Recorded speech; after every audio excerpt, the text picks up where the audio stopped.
Fake Tapper, aka Jake Tapper, CNN, his ratings are down 75%. But that's one of the bright spots at CNN. I think Stelter's ratings are down like 97% or something. You have a conga line of frauds and fakes here. They desperately needed Donald Trump in order to get ratings. Donald Trump's not here anymore, and so they don't know what to do. But Fake Tapper thinks he'll get ratings by bringing on an un-American, anti-Semitic Marxist by the name of Ilhan Omar. And let's hear what she has to say, because nobody else watched this. Go. On the subject of the Middle East, you upset, as you know, many of your fellow House Democrats after comments you made earlier this month about the U.S. and Israel. You were questioning Secretary of State Blinken about where victims of war crimes could get justice. You made comments to him, and also you tweeted, quote, "We must have the same level of accountability and justice for all victims of crimes against humanity. We have seen unthinkable atrocities committed by the U.S., Hamas, Israel, Afghanistan, and the Taliban," unquote. Ultimately, Democratic leaders said that equating the U.S. and Israel with Hamas and the terror and the Taliban, quote, foments prejudice. And as you know, a group of Jewish House Democrats wrote a letter to President Biden saying that accusing Israel of acts of terror, as you and other members of the squad have done, is anti-Semitic. Do you regret these comments? I don't. I think it's really important to think back to the point that I was trying to make. Obviously, I was addressing Secretary of State Blinken.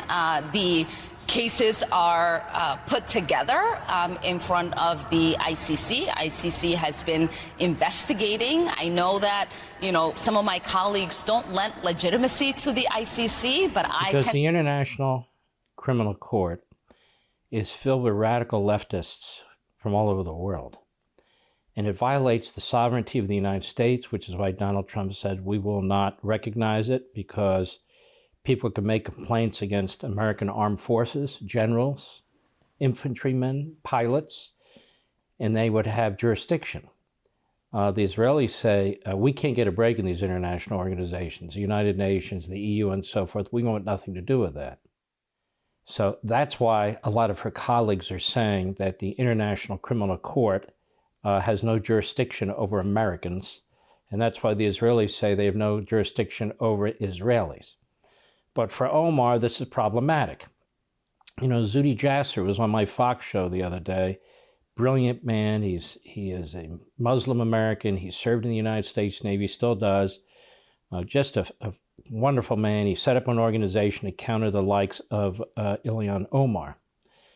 And he says of her, because I asked him, I said, this is somebody who came to the United States, immigrated to the United States. Her family left a Muslim country, Somalia, because of the horrendous conditions that are going on. And she comes here and hates America. She doesn't come here and appreciate what this country is about. And he said, she's not here and her family's not here to embrace freedom and to embrace Americanism. They're here to spread what he said, the evangelical-like gospel of militant Islam. That's why she's here. She represents, in effect, Hamas and these other organizations, just like CARE in this country was born of Hamas and the Muslim Brotherhood. And they're here within our country. Our immigration system is a disaster. In this country, we used to have an immigration system that if you hate America, you don't get into America. In fact, you need to demonstrate allegiance to America. So this is all turned upside down. So only in her mind could the United States and Israel be akin to the Taliban in Afghanistan, Hamas. And I dare say, what do those terrorist organizations do to women? They abuse them. They violate them. What do they do to the gays? They kill them. And yet they're aligned with them. And that's because, as Zuhdi Jasser says, and I've been talking about, you have an alliance of this Marxist left with this jihadi or radical Islamist movement. And they're all fascistic in their own and totalitarian in their own way. Go ahead.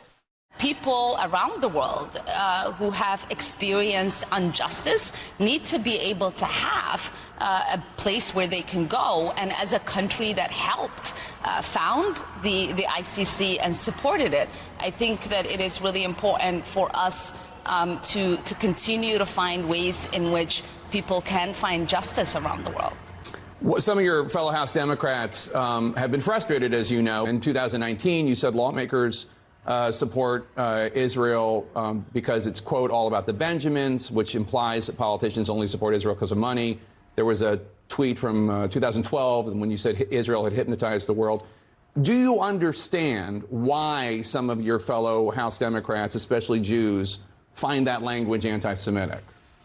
I have welcomed any time, my colleagues have asked to have a conversation, to learn from them, for them to learn from me. To learn from them? What do you need to learn? And by the way, notice she never points to the Islamo-Nazi regime in Iran. She never points to the Islamo-Nazi regime in Damascus. She never points to the Islamo-Nazi regime in Tehran. She never points to any of them. Notice she never points to North Korea or to Communist China, never points to Venezuela and Maduro, never points to Cuba and what the Castro brothers did in Cuba, never points to these regimes. It's really quite remarkable.